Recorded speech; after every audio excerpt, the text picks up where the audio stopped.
Alrighty, Art 1. So by now you should have been introduced to the Fauvism Landscape project, where you'll be choosing a landscape that you'd like to draw, and then you're going to use your oil pastels to color it in. And Fauvism landscapes are all about being really funky with your colors and not just having traditional, natural, realistic colors. So you can really go crazy with your project, which is fun and cool and kind of takes the pressure off of doing something really, really realistic. Today I'm going to show you how you can choose a color palette to use because I want it to not be so random. I want you guys to be specific about which colors you'd like to use. Again, that way it kind of takes the pressure off of trying to do a really realistic natural landscape. This is about fauvism. This is about being funky. This is about being weird. This is about being kind of out there. So I'm going to show you some options that you have. I really want to show you kind of the importance of color in movies that maybe you didn't realize before. So I'm going to give you a link to this website, and these are basically a slideshow of famous movies that have really famous color palettes in them. So you could take a look at these, and if you decide you really like one of the color palettes in this in this little slideshow, you can choose one of those and maybe take a screenshot. I know on my Mac it's Command-Shift-3. However you do a screenshot, that's fine. So now remember though, Fauvism was about big, bold colors. So try and get a palette that has some bright, bold colors in it. Some of these palettes are a little, like this one's pretty bland. So try to get something that's at least a little bit more funky. Okay, so you can have some nice, bright richness. Some subtle colors are fine too. Oh, look at that one. Edward Scissorhands, yay. Um, but just don't get anything that's just mostly like blacks and browns and grays, okay? You can have some, that's fine, but just make sure you have like at least a balance, okay?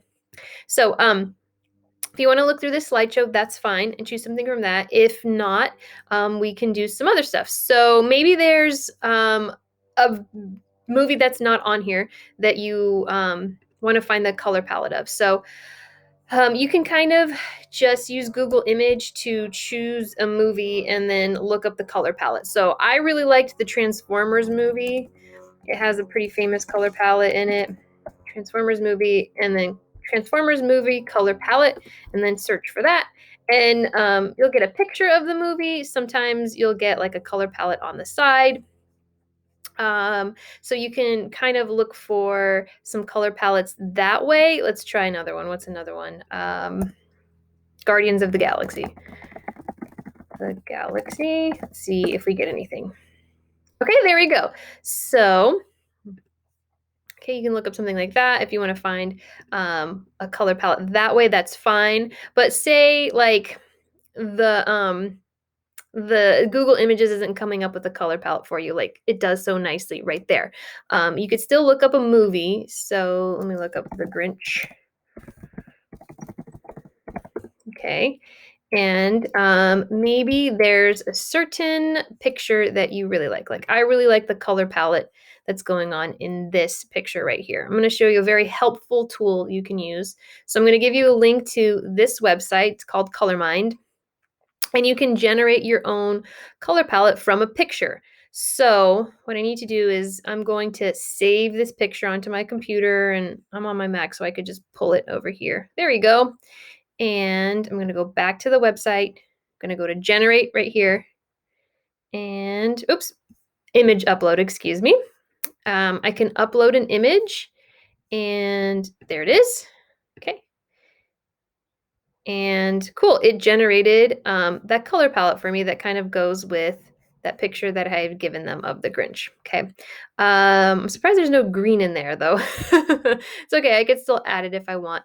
If there's a very famous painting, like I have this painting right here, okay, there's a painting that you remember from our Artist of the Week that you would want to use, you can upload an image, you can find that and save it onto your computer and upload that as well. Okay. Ooh, this one's a little bland. But you can, whatever it is, whenever you find your color palette, then you can take a JPEG of it, take a picture of it, or screenshot it, and then you're going to be uploading it to this assignment right here so I can approve your color palette.